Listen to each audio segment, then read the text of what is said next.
that we had to fund our own little village. That where would the money come from for police and for Fire protection. fire and that type of thing. I think they thought we would not be sustainable on our own. And just like I say, I think ignorance. And the thing is that we did a door-to-door census of Agua Fria, and it's much bigger than it is today. The area, based on so many land grants had failed. Agua Fria tried applying to become a land grant, and they never went through, but it was a larger area than what it is today. And so the census, I mean, there was enough people, enough businesses to sustain itself. And the water was probably the most important. So. And I think too, just being that it's a small village and the same people and the same generations have grown up there for probably hundreds of years, I don't know. Right. You know, ignorance definitely, but at the same time, families disliking other families and just not wanting to really get along and put their heads together about how they can keep this community together. Instead, they would rather fight about it and keep those hard feelings. And so ignorance was big, and at the same time, I think it was just people, you know, hanging on to feelings that their great-grandparents didn't like each other type of thing. So old family feuds. Yeah, exactly. And I think that had a big thing to do with it too. People just didn't want to get along. What are the names of the feuding families? I mean, in the southeast, you have like the Hatfields and McCoys, right? How about the Romeros and the Romeros? A lot of Romeros down there. That's a big family. But so the Romeros were fighting amongst themselves, or old traditional families? There's 3 or 4 different Romero families that aren't related to each other. That are not. Right. They might be I think they are, generations but, back that we don't know about. But yeah, you're right. But I think a lot of the Romeros there were different opinionated. And they all date back to the same time? Pretty much, yeah. And I think too, along those lines is ignorance. Families thought differently, so they, you know, didn't get along as well. But I think that in the end, those same families deny they ever were against incorporation or traditional historic community stuff, because Raymond has I call him Raymond, but you probably have him down as Ramon, but anyway, has a piece of paper stating all the people that actually sued the county against traditional historic community and incorporation. And those same people you've probably interviewed. And I'm not going to mention any names, but that's the kind of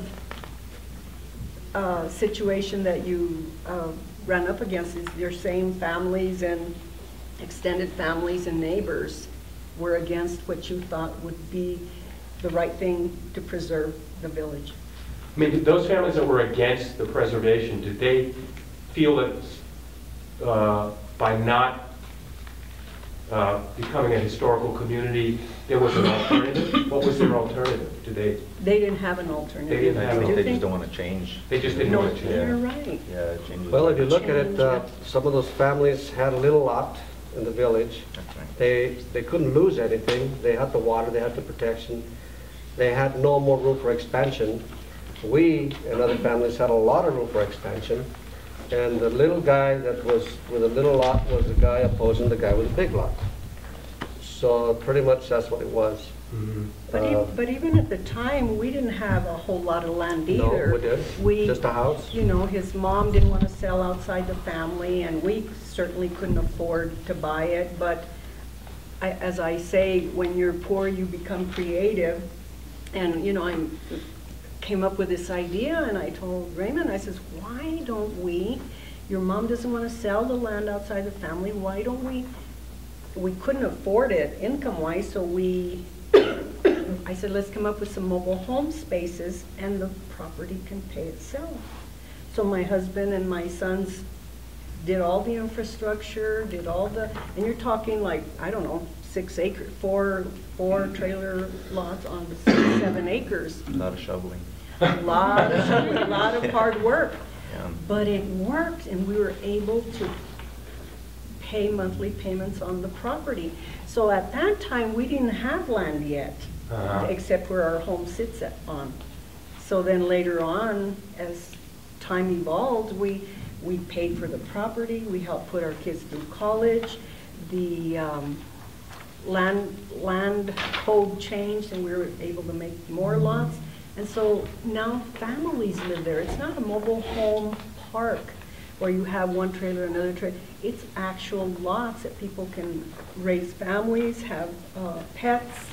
Did you encounter a lot of opposition when you first decided to do that from the community?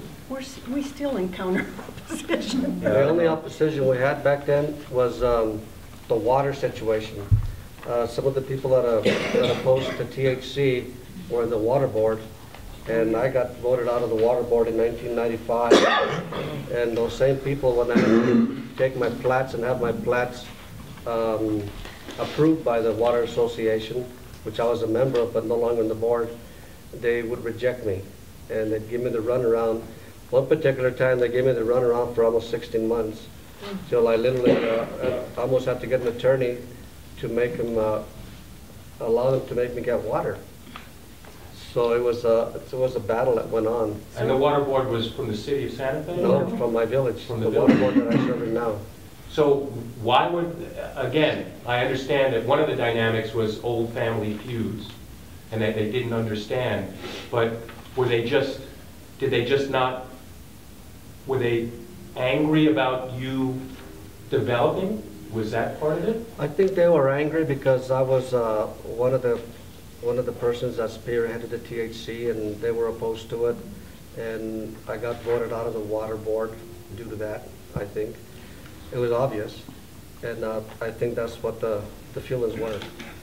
Well, and the fact that he was totally in compliance, they just didn't want to give him water. I mean, with the county code.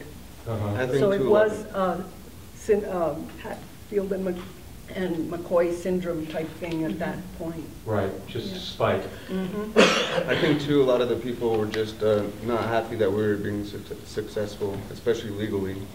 You know, there was a lot of, at the time, probably, 15, 20 years ago or whatever, there was a lot of people trying to do the same thing with a trailer space or a home, putting water in and ripping their utilities, but not necessarily doing it legal. I mean, he was doing it legal, all the paperwork is in order, and I think people were just jealous of the fact that somebody in the village was doing well. Was there any backlash from some members of the village with the idea that they wanted to keep the village pristine and pure and underdeveloped or not developed? Was there any of that? No. I don't think so. What we were after was control of growth, keeping it traditional. Well, there was the Lopeses that sold. True, but they There were was a- selling to the city. Well, that's why the Lopeses owned land from Agua Fria to Cerrillos Road, a lot of land, and they didn't want to preserve Agua Fria for that reason, because they wanted to, that was their retirement, so they wanted to sell to the city and, Right. make money and stuff. And I mean, eventually that's what we did once we knew the city was going to annex. Raymond and I said, we better selling it the hell out of here, because we're going to, our horses, the condos are going to be looking down into our yard. Our horses are going to be, in the middle of the city. There is a picture there, now that she's saying condos, I don't know where the pictures are at, but the last picture, There are condos right there. I put my horse and carriage and with the fields, and then I put the horse and carriage with Lowe's behind it. And you'll see that. Can you just recount what happened with the piece of property that was going to be turned into a community center? They knocked that house down 2 weeks ago, I'd say, 2 weeks ago. They bulldozed it down.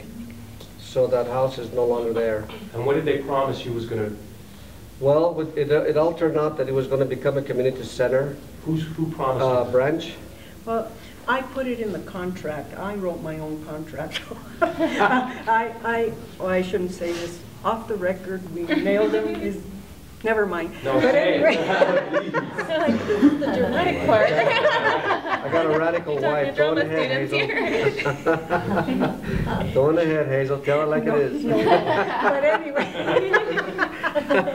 in the contract, we had so many, I just thought of all these neat ideas.